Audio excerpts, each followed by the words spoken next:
Hi everyone. So today's lesson is on midpoint.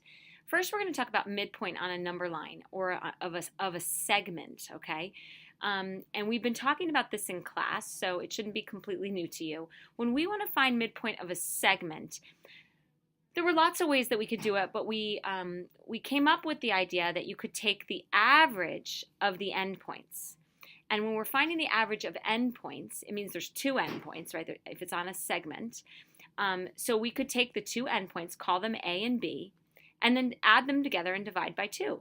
So if I want to find the midpoint between A and D, or I would say the midpoint of segment AD, then I take the average of the endpoints. So I would do 0 plus -8, so 0 minus 8 over 2. And I would get -8 over 2, and that would give me -4. So on this coordinate, this particular line segment, the midpoint between AD, and I'm going to actually draw a picture above it so you can see it, would be -4. So let's just make sure that's true. If it's the midpoint, then that means it's the same distance to the endpoints.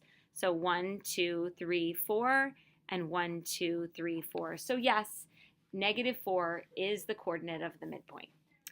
All right, so today's lesson, though, is taking that a step further, talking about midpoint in the coordinate plane.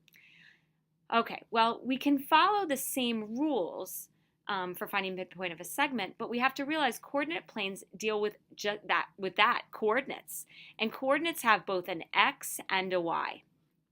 All right, so to find the coordinate in the midplane, in the coordinate plane, we take the average of the x's to get the x coordinate, and we take the average of the y's to get the y coordinate.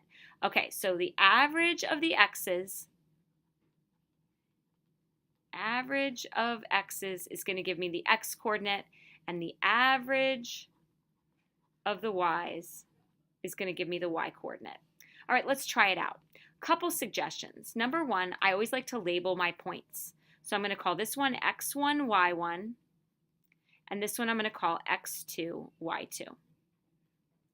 Now, the average means add the endpoints and divide by 2. So let's do the x's first.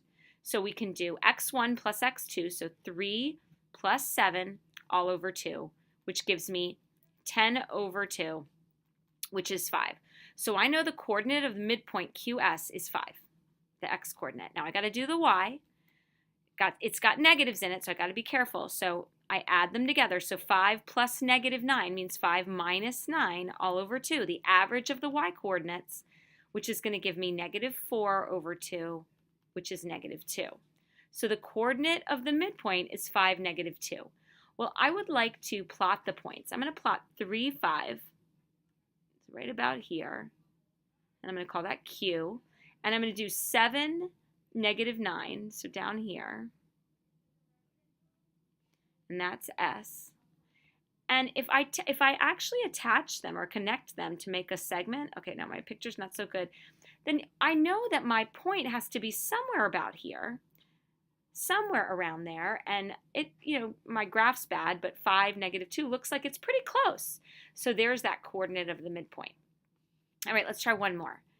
All right, so I have CD has endpoint C, so -2, 12. So -2, 12 up here. And 10, -4. So 10, -4. So right about here. And I'm looking for the coordinate of the midpoint. So I'm going to try and connect these guys. That's better. That's much better. All right. So again, I'm going to label it x1, y1, x2, y2, and I'm going to find the average of the x's to get the x coordinate and the average of the y's to find the y coordinate. All right, so for the first one, I'm going to do -2 plus 10 divided by 2, which gives me 8 divided by 2, which gives me a coordinate x coordinate of 4. And then I'm going to do the y's, so 12 plus -4, which means 12 minus 4 divided by 2. 12 minus 4 is 8. 8 divided by 2 is 4. Oh, so look at that. I get a coordinate of the midpoint of 4, 4. And let's see, is that about right? Yeah, it's about right. That looks about like those are congruent to each other. So that point 4, 4 is the midpoint. Okay, and we are going to be practicing distance formula and midpoint tomorrow in class. Have a great night.